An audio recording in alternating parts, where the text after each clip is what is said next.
Hello and welcome back to White Collar Woker. So what are we talking about today? Well, we're talking about Kier Starmer, the leader of the Labour Party in the UK government at the moment.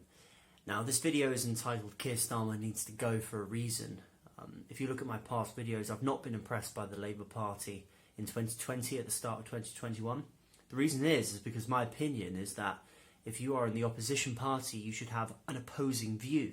Currently, Boris Johnson leads the Conservative government in the UK House of Parliament, and the view and the main policy they've enacted in 2020 is lockdowns.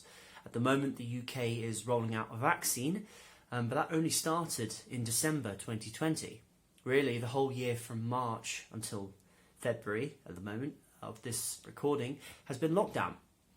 Now, Labour has not opposed lockdowns. In fact, Labour has been saying that there hasn't been enough lockdowns. Lockdown wasn't strict enough. There should have been more censorship with big tech in order to stop people questioning lockdown. Great channels like Talk Radio have been temporarily taken down by YouTube because they were questioning whether or not lockdown was working. Kier Starmer was arguing that we didn't go hard enough, we didn't go long enough.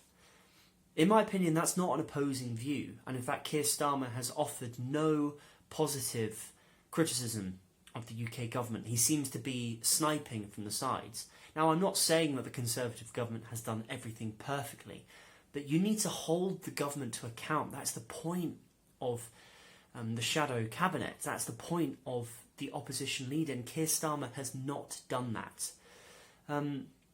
Also, the SNP at the moment are the ones that are really criticising the UK government, and which is the role that the Labour Party used to have. The fortress of Scotland used to be the fortress of the Labour Party. And a great book, if you want to read about this, is Andrew Marr's History of Modern Britain. For years, for decades, Labour Party took it for granted that Scotland would vote for its leadership, and in fact, if Scotland had not voted for leaders like Tony Blair, for example, they wouldn't have got in.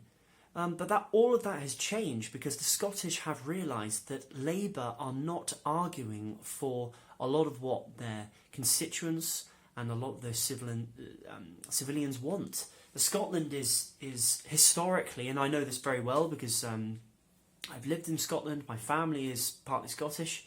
I wouldn't consider myself Scottish, but Scotland is historically much more left-leaning politically.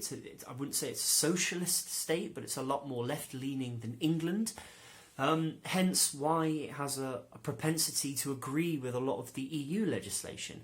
And in fact, if Scotland did get an independence referendum, which is looking likely, even if it isn't in 2021, it's very likely that they will apply to join the European Union and possibly the Euro, which just shows how left-leaning they are compared to England, which has staunchly denied joining the Euro.